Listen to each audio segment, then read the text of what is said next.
샬롬. 주일 예배에 오신 분들을 주님의 이름으로 축복합니다. 1년 전에 우리는 코로나가 확산이 될 때에 코로나 시대의 믿음이라는 주제로 말씀을 나눈 적이 있습니다. 그때로부터 한 1년이 지금 지나가고 있고요. 2020년 초부터 전 세계가 지구적인 차원에서 고통을 받기 시작한 이후로 올해 7월까지 1년 반 이상 시간이 지나가고 있습니다.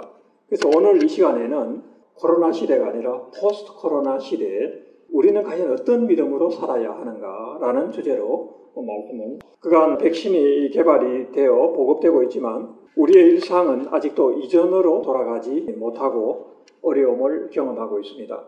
그래서 우리의 의문은 이런 상황이 과연 얼마나 지속이 되고, 그리고 이 포스트 코로나 시대가 되면은 우리는 어떻게 우리의 믿음을 대비해야 되는가 라고 하는 그런 질문을 갖게 됩니다. 과연 우리는 일상으로 돌아갈 수 있을까요?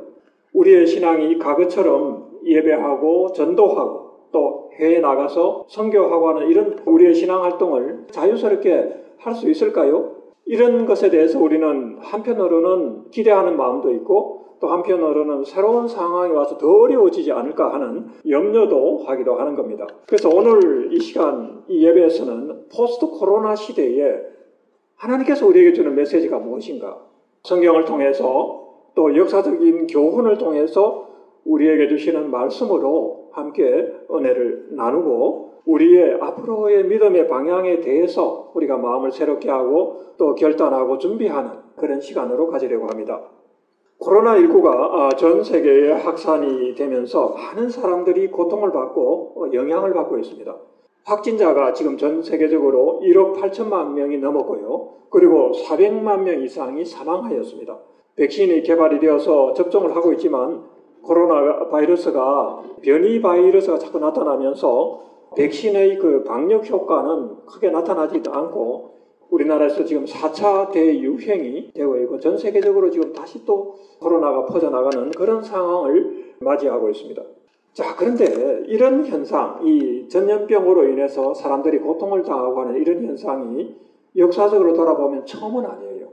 처음은 아닌데 로마 제국이 세계를 지배하던 그 1세기에서 3세기 그 사이에도 전염병이 창궐해서 수많은 사람이 죽었다는 그런 기록이 있습니다.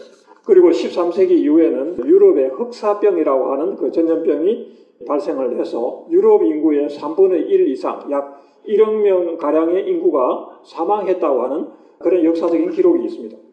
그리고 20세기 초에는 1918년에 발생한 스페인 독감으로 유럽의 인구가 5천만 명 이상이 희생되는 그런 일도 있었습니다.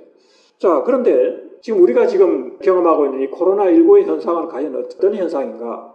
이것은 전 지구적인 현상이라고 하는 점에서 아주 특별한 특징이 있고요. 이것이 주는 하나님이 우리에게 주시는 메시지가 있습니다. 사실은 이런 전 세계적인 전염병이라는 것은 유례가 없는 일이었거든요. 흑사병이 중세에 퍼질 때에도 유럽 인구가 희생이 당했지 아시아나 다른 대륙에 있는 사람들은 크게 영향을 받지 않았습니다. 그런데 사실은 성경을 보면요, 전 지구적으로 인류가 이런 고통을 당한 일이 있었습니다. 언제일까요? 노아 홍수 때였습니다. 이 노아 홍수 때에 모든 사람들이, 이 땅에 있는 모든 사람들이 홍수로 인하여 재난을 당하고 고통을 당하고 수많은 사람들이 죽었죠. 그런데 그 노아 홍수 이래로 전 지구적으로 모든 인류가 고통을 당하는 일이 지금 일어나고 있는 겁니다. 그래서 이게 아주 특별한 거라는 거예요. 하나님이 주는 메시지가 있다는 거예요. 신앙적인 차원에서 과연 이것이 하나님께서 우리에게 뭘 말하려고 하실까? 이런 것을 생각해 보지 않을 수가 없는 것입니다.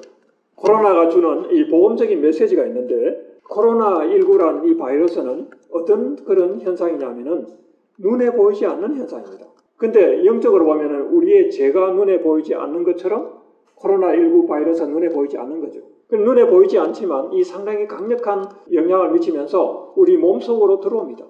죄와 마찬가지 아닙니까? 죄도 우리 속에 들어와서 눈에 보이지 않지만 들어와서 우리에게 심각한 영향을 미치게 되는 것과 같은 거죠. 그리고 이 죄가 문제가 되는 것은 하나님과 우리 사이를 분리시킵니다. 그리고 사람과 사람 사이를 분리시켜서 단절되게 만드는 그런 현상이죠. 지금 코로나 바이러스가 그런 현상을 가지고 있는 거예요. 코로나 바이러스로 인해서 이 사회적 거리두기를 할 수밖에 없고 그래서 예배를 중단을 하고 많은 사람들이 교회에서 예배를 드리지 못하게 되고 하나님을 떠나게 되는, 믿음이 약한 자들이 하나님을 떠나게 되는 그런 현상들이 나타나고, 사람과 사람 사이에 사회적 거리 두기로 인해서 사람들과 사람들의 사회적 거리가 멀어질 뿐 아니라 심리적 거리도 멀어지고 있습니다. 사람들이 고립이 되고 단절이 되고 있다고 하는 거죠. 그래서 이것이 죄가 우리에게 미치는 현상하고 아주 비슷한 그런 모습을 보인다는 거예요. 코로나19가 우리의 예배를 방해하고 사람과 사람 사이의 거리를 멀어지게 하고 하는 이런 현상들이 지금 나타나고 있는 것입니다. 그리고 점점 죄가 우리에 들어오면은, 시간이 지나면서 그 죄에 물들게 되면은 사람들이 점점 그 죄에 무뎌집니다. 자기가 죄의 상태에 있다는 것도 모르고 제약된 그런 길로 가게 되는 그런 현상이 있죠. 마찬가지로 코로나도 이것이 장기화되면 점점 사람들은 무뎌질 거예요. 무뎌지고 이것이 이제 또 다른 문제를 가져오는 그런 일들이 나타나게 된다는 거죠. 그런데 이런 문제를 그럼 우리는 어떻게 해결할 것이냐는 거예요. 죄를 해결할 수 있는 방법은 오로지 예수 그리스도의 그 생명의 복음을 받아들이는 것밖에 방법이 없어요. 그죠? 그래서 우리가 죄인에게 복음을 전하고 죄인된 상태에서 그 죄의 상태를 하나님 앞에 고백하고 회개함으로 생명의 길로 하나님의 나라로 들어갈 수 있는 그 길이 열리는 거죠. 그런데 코로나19도 마찬가지입니다. 이걸 해결할 수 있는 방법이 없어요. 뭘 가지고 해결하느냐? 백신으로 되지는 않습니다. 백신은 단지 그것을 면역을 높여주고 바이러스로 우리가 침투하지 못하게 하는 효과는 있지만, 실제로 이걸 해결하는 것은 치료제밖에 방법이 없어요. 앞으로 치료제가 나와서 감기가 걸렸을 때 약을 먹고 감기에서 나아져야 하는 것처럼 이것도 치료제가 나와서 해결할 수 있는 그 길밖에 방법이 없는 거예요.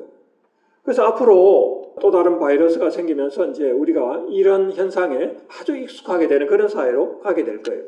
하나님은 우리에게 코로나 바이러스를 허락하셨는데 우리에게 주는 메시지가 있습니다. 이걸 통해서 우리에게 주는 메시지는 이 마지막 시대에 우리가 구원을 받아서 생명의 길, 하나님의 길로 가는 길에서 오직 예수 그리스도만이 죄의 문제를 해결하고 우리를 하나님의 나라로 갈 수 있다는 것을 보여주는 하나의 메시지를 코로나를 통해서 지금 계속 사람들에게, 이 지구상의 모든 사람들의 지금 경고하면서 하나님 말씀하고 계시는 거예요. 그래서 이 마지막 때가 오면 사람들이 깨어 있어야 되는데 이런 그것을 분별하지 못하고 이것을 그냥 하나의 자인의 현상으로, 자인적인 죄 하나로만 받아들이면 노아의 홍수 때와 같이 하나님이 계속 말씀을 하시는데도, 방주에 올라타라고 말씀을 하시는데도 이 문제를 분별하지 못하고 멸망의 길로 갈 수밖에 없는 것입니다. 코로나19는 수많은 사람들에게 고통을 주고 우리에게 불편함을 줬지만 그것은 또한 사람들에게 우리에게 필요한 것이 무엇인가, 정말 이 시대에 우리가 참 생명의 길로 가는 것이 무엇인가를 깨닫게 하고 복음을 전할 수 있는 기회를 주고 있다는 거예요. 이 마지막 기회, 이제 더 이상 이것이 지나가면 앞으로 정말 우리가 복음을 전하고 사람들을 생명의 길로 인도할 수 있는 그런 시대가 또 있을까? 그럴 정도로 지금은 우리는 마지막 때에 와 있는데 이것이 우리에게 주는 마지막 기회라는 생각이 듭니다. 노아의 홍수가 모든 사람들에게 방주를 타면 구원과 생명의 길로 갈 수 있다는 그런 메시지를 받게 한 것처럼 코로나19는 모든 인류에게 예수 그리스도만이 우리의 죄를 해결하고 하나님과 사람 사이의 그 단절을 끊어내고 생명의 길로 우리를 인도할 수 있다고 하는 그 메시지를 우리에게 주고 있는 것입니다. 로더니 스타크라고 하는 종교사회학자가 있어요. 이분이 전책이 한국어로도 번역이 되어 있는데 기독교의 발흥이라고 하는 제목으로 초대 기독교의 성장이 어떻게 해서 일어났는가 하는 그런 것을 다루고 있습니다. 사회과학자입니다. 이 사회과학자가 쓴 이 책이 최근에 와서 굉장히 주목을 받고 있습니다. 코로나 시대에 과연 교회는 그 본질이 무엇인가, 어떤 교회 공동체의 특성이 사회를 변화시킬 수 있는가 하는 것을 알려주는 책이라는 거죠. 그래서 이 책은 초기 기독교, 이 초대 교회에서 기독교의 성장이 어떻게 이루어져서 300년 만에 로마 제국을 변화시킬 수 있었는가 하는 것을 다루고 있어요. 이것은 우리가 당면하고 있는 코로나19의 위기와 관련해서 우리의 신앙의 본질이 무엇인가, 그리고 우리는 어떻게 선교해야 되는가, 우리의 믿음은 어떻게 해야 되는가 하는 것을 잘 제시하고 있는 것인데요. 기독교의 본질, 과연 기독교는 무엇이 본질인가? 그 생명을 살리는 본질, 사랑으로 전해지는 이 생명의 능력이 어떻게 이웃을 변화시키고 사회를 변화시킬 수 있는가를 말해주고 있다는 거죠. 로마 제국은 기독교가 들어오기 전에는 유럽 사회는 이교도가 지배하는 사회였습니다. 하나님을 모르고 온갖 우상 숭배가 이루어지던 그런 사회였어요. 그래서 우리가 신약 성경에 보면은 사도행전에서 잘 나타난 것처럼 사도 바울이 이 선교했던 도시 중에 아테네 같은 도시, 그리고 에베소 같은 그 당시에 아주 대표적인 대도시였습니다.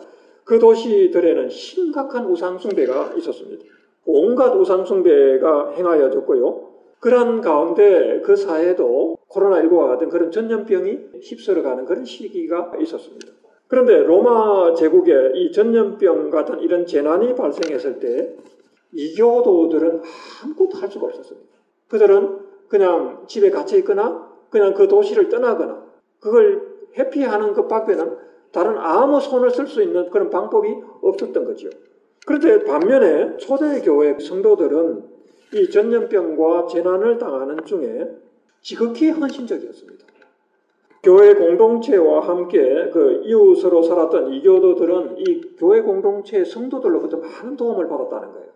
사람들이 쓰러지고 병들어서 고통을 당할 때 그들을 찾아가서 위로해주고 치료해주고 하는 이런 일들을 교회 성도들이 감당을 했고요.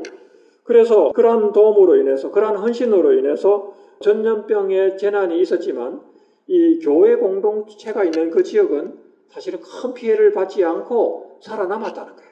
그래서 이교도들이 이런 그 모습을 보면서 굉장히 큰 감동을 받았고, 이 지극히 헌신적인 이 사람들에게 이제 눈길을 돌리기 시작하고 우리도 저렇게 살아야 되지 않느냐 하면서 많은 사람들을 개종을 하게 만들었습니다.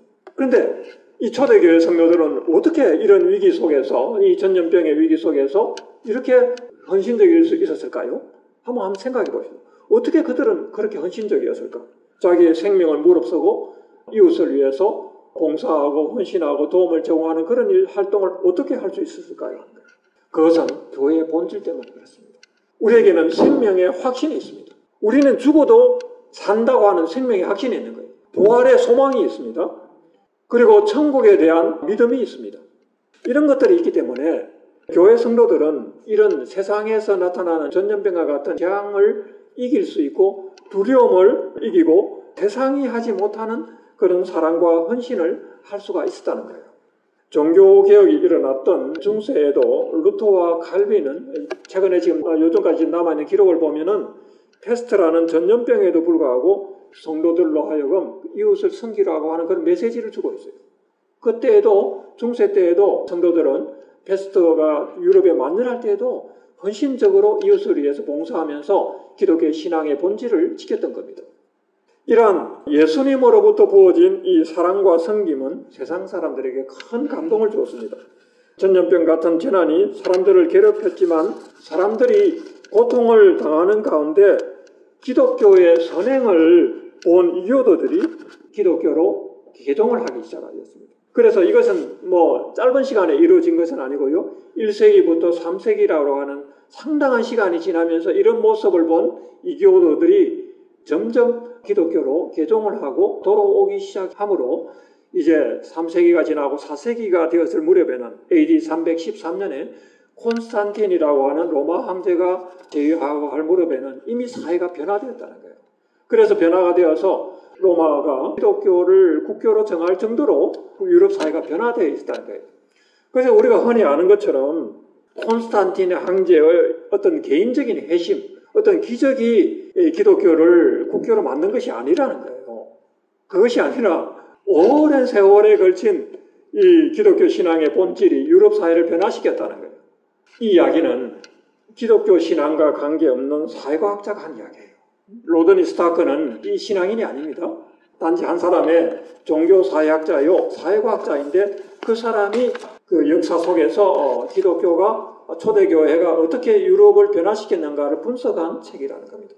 이러한 일은 지금 이 시대에도 일어나고 있습니다. 중국의 예를 들면요. 중국 서부의 변방에는 신장 위구르라고 하는 소수민족이 살고 있는 지역이 있는데 그 지역에 이 소수민족들이 지금 큰 환란을 당하고 있습니다. 코로나19로 고통을 당할 뿐 아니라 중국 정부의 그 핍박을 받아서 중국 정부는 그들을 중국으로 동화시키기 위해서 그 소수민족의 문화 그리고 전통을 다 빼앗고 한족의 언어와 생활 양식을 강요하는 일들을 하고 있습니다. 그래서 이 소수민족이 당연히 반발을 하죠. 자기들이 가지고 있는 문화가 있고 종교가 있는데 왜 우리를 강요하느냐. 그래서 이제 반발을 하는 가운데 많은 핍박이 이루어지고 있다는 거예요. 그런데 이러한 어려운 가운데 놀라운 일이 일어나고 있습니다. 복음이 전해지고 있다는 거예요.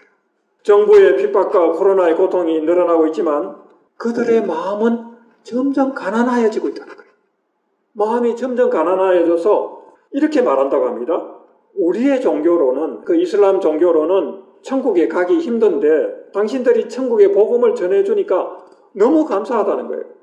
그래서 심령이 가난해져서 그들의 마음에 천국이 지금 들어가고 있다는 거예요. 코로나와 국가의 압력과 핍박이 있지만 오히려 그런 것들이 그 사람들의 마음을 가난하게 해서 복음을 받아들일 수 있는 그 마음의 문을 열게 하고 그 속에 천국이 지금 이루어지고 있다고 하는 것입니다. 심령이 가난한 자는 복이 있나니 천국이 저희 것이며 라고 하는 이 말씀이 지금 그곳에서 성취가 되고 있는 것입니다. 그래서 그곳에서 사역하는 전도자들이 이러한 이야기들을 지금 보고하고 있습니다. 카타콤 소식이라고 하는 책에서 보면요, 이 잡지에서 보면은 이러한 것이 지금 중국에서 일어나고 있는 이런 상황들이 계속 보고되고 있습니다. 그리고 또 미얀마라든지 인도라든지 터키에서 수많은 사람들이 지금 고통을 당하고 있습니다.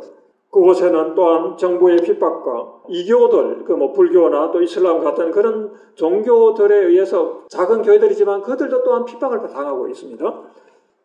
그런데 왜 하나님께서 이런 일들을 지금 이 시대에 그런 일들을 허락하셨을까? 코로나라는 이런 상황도 허락하시고 또 왜 그 사람들은 왜 핍박을 당하면서 그 신앙생활을 해야 되는가 하는 거죠. 그곳에서 일어나는 이러한 일들은 그곳 사람들에게 예수님의 복음이 증거될 수 있는 그 마음의 문을 여는 겁니다. 하나님께서 지금 역사하고 계시는 것입니다. 그래서 복음을 전도하는 그 전도자들이 더 힘을 얻어서 생명의 복음이 증거되는 그 길이 지금 열리고 있는 것입니다. 마지막 때에 하나님께서 모든 민족을 하나님의 나라로 생명의 길로 인도하기 위해서 마지막 지금 추수를 하고 있는 것입니다. 이것은 하나님의 역사라고 밖에 설명할 길이 없습니다.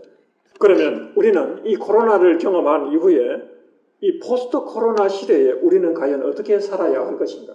우리의 믿음은 어떻게 되어야 하는가 하는 이것을 한번 생각해 보려고 합니다. 우리는 먼저 아까도 말한 것처럼 이 코로나라고 하는 이 특성이 죄와 같은 특성을 가지고 있다고 그랬죠. 그래서 우리는 먼저 죄에서 깨어나야 됩니다. 이것이 하나님이 주시는 모든 인류에게 주시는 메시지가 있는 것처럼 죄에서 깨어나야 됩니다. 노아 홍수 시절에 사람들에게 계속 노아를 통해서 메시지가 전해졌지만 사람들은 그 노아의 그 메시지에 귀를 다 닫고 무시했던 거죠. 그러나 지금 이 시대에도 코로나를 통해서 계속 너희들은 방주에 올라타라고 믿음의 길로 가야 생명으로 갈 수 있다고 말하고 있는데도 그것을 듣지 않고 계속 이 상태로 있다면 홍수가 와서 사람들을 다 썰어가는 것처럼 그런 시대가 온다는 겁니다. 델타 바이러스와 같은 새로운 변이 바이러스가 또한 나타나고 있습니다. 이런 재난과 위험을 통제하기 위해서 국가는 점점 사회적 감시를 하고 있고 백신을 강요하는 그런 시대로 가고 있습니다. 이것은 분명한 사회적인 현상으로 지금 계속 사회가 그렇게 가고 있다는 것이 우리 눈에 지금 보이고 있습니다. 그래서 지금은 우리가 이 백신을 맞을 수도 있고 안 맞을 수도 있어요. 자기가 원함에 따라서 나는 그거 맞기 싫어하면 안 맞아도 돼요. 그러나 앞으로 과연 그렇게 되겠는가 하는 거예요. 앞으로는 이런 일이 점점 이제 반복이 될 겁니다. 반복이 되면 여인이 그 아이를 출산할 때 처음에는 그 고통이 길게 오지만 나중에는 굉장히 빨리 자주 오게 되는 것처럼 이런 일들이 반복이 되면서 서서히 지금 빠른 속도로 사회가 통제되고 감시되고 하는 그 길로 빨리 가게 될 것입니다. 점점 사람들은 통제에 익숙하여져서 안전을 위해서 자신과 다른 사람들의 안전을 위해서 국가 권력이 통제하는 대로 따라가게 될 것입니다. 그래서 데살로니가 전서 5장 2절에는 사람들이 이런 시대에 뭐라고 말하냐면 피스 앤드 시큐리티를 말하잖아요. 안전하다, 평안하다 그렇게 말한다고 그랬는데 피스 앤드 시큐리티를 사람들이 외친다는 거예요. 우리를 안전하게 해주십시오. 우리를 평화로운 그런 시대로 가게 해주십시오. 다 사람들이 그거를 원하는 그런 시대가 된다는 거예요. 그러면 임신한 여인이 해산의 고통이 오는 것 같이 주님이 오는 시간이 점점 이제 빨리 다가오게 되는 그때가 온다는 거예요. 평화와 안전이 모든 사람들의 관심사가 되고 그곳에 집중하는 사회가 될 것입니다. 그래서 요한계시록 13장에 말하는 짐승의 표는 이런 과정을 거치면서 평화와 안전을 보장하는 가면을 쓰고 엄밀하게 우리 속에 다가오게 될 것입니다. 누구도 평화를 원하지 않는 사람이었고 누구도 안전을 원하지 않는 사람이었습니다. 다 그것을 원하는 사람. 사회는 너무나 위험한데 그것을 해결해주는 인물이 있다면, 그런 존재가 있다면 사람들이 그걸 받아들이지 않겠어요? 그것이 이제 적그리스도의 모습으로 평화와 안전을 보장하면서 다가오게 될 때 누가 그것을 거부할 거냐 하는 거예요. 그래서 짐승의 표가 없이는 물건을 사고 팔 수도 없고 일상생활이 불가능하고 여행도 불가능한 그런 시대가 오게 되는 겁니다. 적그리스도가 나타나고 짐승의 표가 나타난 데가 과연 언제일까요? 그러나 우리는 몰라요. 성경에도 그거는 직접적으로 언제라고 말하지 않는다고 이야기했습니다. 그러나 우리는 그것을 정확히 알 수는 없지만 분명히 그러한 시대가 다가오고 있다는 것을 지금 코로나19는 우리에게 지금 계속 경고를 하고 있는 것입니다. 백신이 모든 사람에게 일상화되는 것처럼 그렇게 되어갈 거예요. 백신은 모든 사람에게 일상으로 되어갈 거예요. 그런데 사람들이 점점 거기서 익숙하게 될 겁니다. 그러면 짐승의 표도 모든 사람들의 일상을 위해 반드시 요구되는 시대가 온다는 거예요.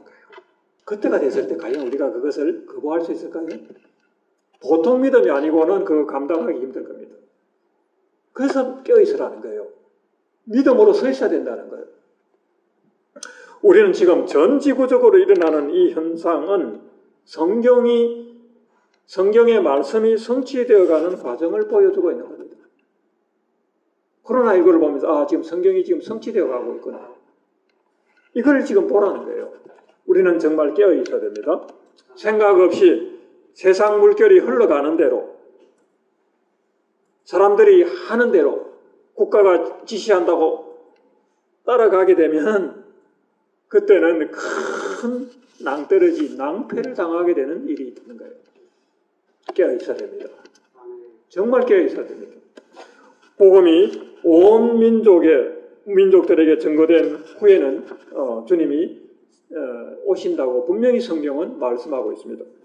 예수님의 생명, 천국 복음에 대한 확신이 있다면 우리는 어느 순간에 지금으로부터 이제 어떤 순간이 오면은 우리는 결단을 해야 됩니다. 나는 내 목숨을 육체의 생명을 버린다 하더라도 나는 예수님을 버릴 수 없어요. 나는 그 생명을 지키겠습니다. 하나님이 주신 그 생명을 나는 끝까지 지키겠습니다. 이 결단을 해야 되는 그 순간이 우리에게 올지도 몰라요. 코로나19 시대 이후에 포스트 코로나 시대에 교회가 믿음을 지키고 살아남기 위해서는 몇 가지 우리가 주목해야 할 변화들이 있습니다. 이러한 시대에 껴있는 교회, 껴있는 성도들은 작은 공동체 소그룹이 효과적인 복음 전거와 믿음의 성장, 신앙을 지키는 수단이라는 것을 알게 됩니다. 지금 많은 사람들이 모이는 것은 점점 어려워지고 있어요. 지금 서울 같은 경우에 오늘 거의 예배가 지금 중단되었을걸요. 비대면 외에는 지금 방법이 없습니다. 이런 상황에서는 몇 사람이 모여서 말씀을 나누고 기도하고 예배하는 것이 아주 중요해집니다. 아무리 교회에 수십 명, 수백 명, 수천 명 모이는 걸 못하더라도 두세 사람은 모일 수 있거든요. 그것조차도 못하게 할 수는 없는 겁니다. 그래서 초대 교회가 핍박을 받았을 때에도 사람들은 어디로 갔냐면 지하의 카타콤으로 숨어 들어갔습니다. 그래서 그곳에서 그 지하의 작은 공간에서 같이 말씀을 보면서 기도하고 예배를 드리면서 그들은 신앙을 지켰습니다. 지금도 중국의 가정교회나 또 북한의 지하교회, 이슬람이 지배하는 이 중동 지역에서는 믿음을 지키기 위해서는 이런 방법밖에는 다른 방법이 없어요. 그래서 그곳에 고난과 핍박이 있지만 이런 방식으로 믿음을 지킵니다. 그래서 그런 가운데 그들의 신앙은 사실은 정말 힘든 상황이지만 사실은 우리처럼 편안하게 예배드리는 사람들보다 훨씬 더 강한 어떤 결단과 믿음을 가지고 있어요. 고난 속에서 훈련이 돼가지고 강한 믿음으로 자신의 신앙을 지키고 있는 것입니다. 그래서 핍박이 일어나는 지역에서는 지도자가 복음을 전하다가 잡혀가고 감옥에 갇히면 성도들은 어떻게 생각하냐면 이것은 하나님이 우리와 함께 하신다는 증거로 본다는 거예요. 핍박을 받으면 그들에게 하나님의 나라가 있다는 것을 알게 된다는 거예요. 히브리서는 이러한 시대를 살면서 믿음을 지키고 승리한 초대교회 성도들의 신앙의 모습을 보여주는 말씀입니다. 그래서 마지막 때를 살아가는 우리에게 우리에게 지금 말씀이 들려지고 있는 것입니다. 로마 제국 때의 핍박과 코로나 같은 전염병이 지금 온 세상에 또한 만연하는 그런 때가 되었는데, 그런 때가 왔을 때 세상을 이기는 믿음이 어떤 것인가를 보여주는 말씀이 히브리서입니다. 그래서 히브리서 11장은 수많은 믿음의 선진들의 이야기가 나오는데, 그들은 한결같이 이런 고난과 핍박을 당하면서도 믿음을 지켰다고 하는 것이 성경의 메시지예요. 그래서 이 말씀이 이 시대를 사는 우리 모두에게 주는 말씀으로 지금 들려지는 겁니다. 그래서 첫 번째로 히브리서 10장 24절 25절에 보면은 서로 돌아보아 사랑과 선행을 격려하라고 말씀하고 있고요. 모이기를 폐하는 어떤 사람들의 습관과 같이 하지 말라고 하는 겁니다. 지금 사람들이 모이기를 지금 점점 폐하고 있지 않습니까? 강요에 의해서든 자발적이든 자꾸 모이지 말라고 하니까 자꾸 모이기를 폐하는 거예요. 그럴 때 우리는 하나님으로부터 이 히브리서의 말씀을 통해서 모이기를 폐하지 말라는 메시지를 듣습니다. 최소한 두세 사람이 모여서라도 함께 말씀과 기도와 예배를 함께 하는 그런 공동체가 되라는 거예요. 오직 그나여 그날이 가까움을 볼수록 더 그리해라는 거예요. 많은 사람이 모이지 못하더라도 적은 모임, 적은 수의 성도들이 서로를 귀하게 여기고 소중한 것으로 여기고 모이기를 폐하지 말고 서로 돌아보면서 사랑과 선행을 격려하는 그런 공동체가 되기를 바랍니다. 우리 교회는 그러한 방향으로 함께 나가기를 바랍니다. 아멘. 두 번째로 히브리서 13장 16절에는 이런 고난 가운데서도 오직 선을 행함과 나눠주기를 잊지 말라고 권면합니다. 하나님은 이 같은 제사를 기뻐하신다는 거예요. 마태복음 25장에 작은 자를 섬기는 것이 예수님을 섬기는 것이라는 우리 말씀을 우리가 받았는데 교회 공동체의 본질이 여기 있습니다. 어려움을 당하는 이웃이나 성도들을 돕고 서로 나누어 주는 일이 하나님이 기뻐하시는 일이요, 이와 같은 일을 통해서 하나님은 일하시고 복음이 전거되는 거예요. 그래서 초대교회가 사실은 이 능력을 가지고 있었기 때문에 이 공동체의 본질, 신앙 공동체의 본질을 가지고 있었기 때문에 그것이 로마 제국을 변화시킨 것입니다. 그것은 어디에서 오는 것입니까? 교회 공동체의 본질에서 오는 거예요. 예수님의 사랑이 우리에게 부어져 있기 때문에 우리는 이것을 할 수밖에 없는 그런 믿음의 사람들이라는 거예요. 초대교회로부터 지금까지 교회는 사회 전체가 전염병이나 이런 재난을 당할 때 이런 신앙의 본질을 지켜왔습니다. 우리나라도 그렇지 않습니까? 6.25 전쟁 때 큰 어려움을 당하면서도 그때 이러한 그 신앙의 그 본질을 보여준 사람들이 다 성도들이었어요. 교회였습니다.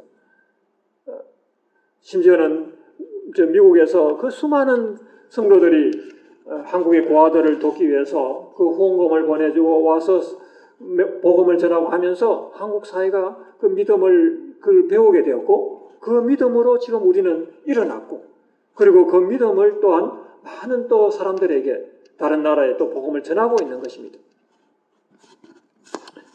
이것이 하나님이 기뻐하시고 일하시는 방식이었다는 것을 성경 말씀에 이야기하고 있고 역사가 증거하고 있습니다. 그리고 세 번째로 핍박이나 고난이 오더라도 신앙의 결단을 해야 된다는 거예요. 그리고 담대한 믿음을 버리지 말라고 권면합니다. 히브리서 10장 35절 이하에 보면 그러므로 너희 담대함을 버리지 말라. 이것이 큰 상을 얻게 하느니라. 너희에게 인내가 필요함은 너희가 하나님의 뜻을 행한 후에 약속하신 것을 받기 위함이라. 나의 의는 믿음으로 말미암아 살리라 하였습니다. 우리는 뒤로 물러가 멸망할 자가 아니요 오직 우리의 영혼을 구원함에 이르는 믿음을 가진 자라고 성경은 말씀하고 있습니다. 코로나 시대 그리고 다가오는 더 큰 위기와 더 큰 재난이 오는 포스트 코로나 시대라 하더라도 우리는 담대하여야 합니다. 우리에게는 영원한 생명이 있기 때문입니다. 우리에게는 하나님의 나라가 있기 때문입니다. 우리는 천국 소망이 있기 때문에 우리는 담대할 수가 있습니다. 믿음으로 함께 나아가시기를 바랍니다. 같이 기도하겠습니다. 전능하신 아버지 하나님, 오늘 주의 말씀을 통해서 포스트 코로나 시대에 우리가 어떠한 믿음으로 살아가야 할지를 말씀하여 주시니 감사합니다.